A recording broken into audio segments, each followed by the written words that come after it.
Hey guys, my name is Sophia, and today I'm going to be walking you through the process of importing into ClickUp from Wrike.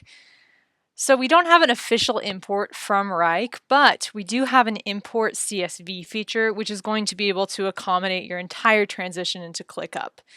It's only going to take a few simple steps, the first of which is you're going to need to export all of your data from Wrike. After a quick online search, you can find that Wrike does offer an export via Excel file. And once you have that Excel file, you can either save that directly from Excel as a CSV, or you can just do a simple online search to transition that file into a CSV. But you are going to need to do that before actually bringing the file into ClickUp. Once you have your CSV, you're now ready to start the actual import process in ClickUp. The first thing I'm going to do is actually create a ClickUp space to house all of my Wrike data. And you're going to see why that's important in a little bit. It just makes the entire import process a little bit more straightforward. And for now, I'm just going to keep this really simple. You can come back to your space settings later on if you want to make any changes, but this is really just about getting the process started.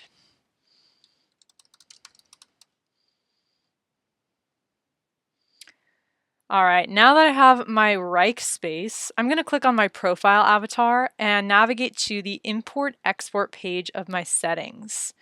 And from there, I can just click on CSV file to start importing from CSV. So I have a few options here. I can upload a file from my computer. I can actually manually enter my data here in these columns, or I can just drag and drop a file onto this page to upload. So keep in mind, this is basically how you're going to structure your CSV.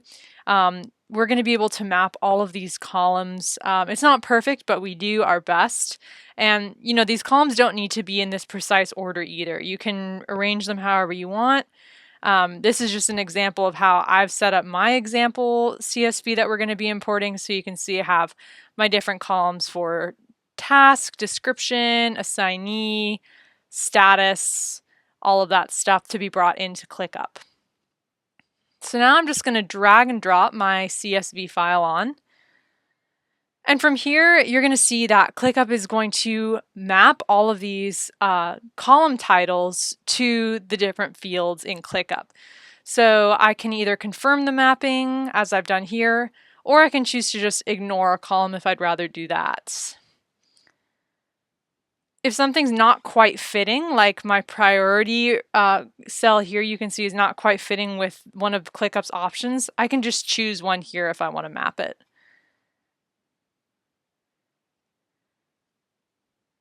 So everything looks good here.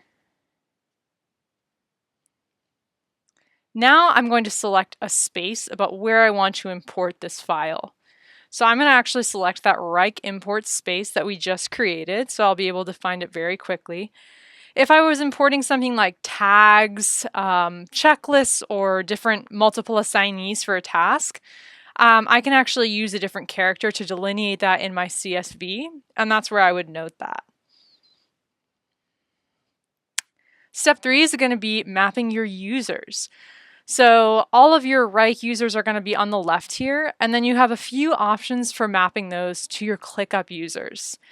So if you already have this user as an existing user on your ClickUp team, you can actually select a user and you can map that to a ClickUp assignee, and that will be carried over into our platform.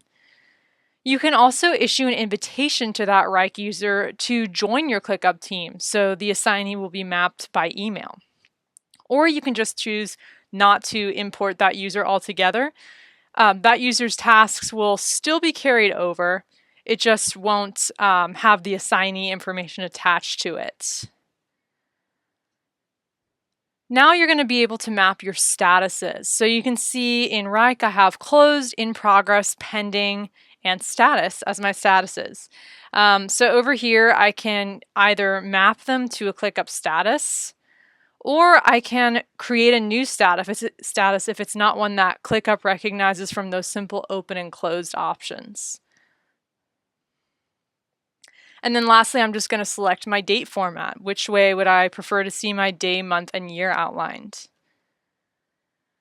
So now the import is in progress. It should only take a little bit of time, and you're always going to be able to check the status of your import by clicking this purple button. And so you can see my import is pending, should be finished pretty soon. While we're waiting for that import to complete, I can give you some tips on how you can navigate your tasks and your lists once they're imported into ClickUp. So you might need to move a few items around once you have everything into the platform, and that's where you're going to want to use our multitask toolbar. So I prefer to do this in list view because it's probably the friendliest visual outline you're going to get of the multitask toolbar. If I just hover over a list or a task, you're going to see this little dot appear.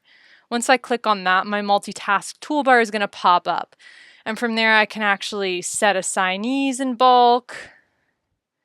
I can add start and due dates. I can move the tasks to a new location if I want to. So it really does make things much easier to navigate. And it looks like our CSV import is finally complete within our Wrike import space. You're going to see a new project called CSV import. And since I created that list column, I have 3 separate lists with my different tasks in there. Keep in mind too that I can, drag and drop items around if I want to change their progress, their status. I can re-navigate my lists. I can even move a list into a totally new project. So there's lots of ways to maneuver everything into the ClickUp platform.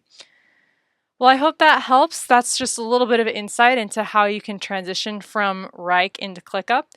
If you have any other questions, feel free to reach out to us at help@clickup.com.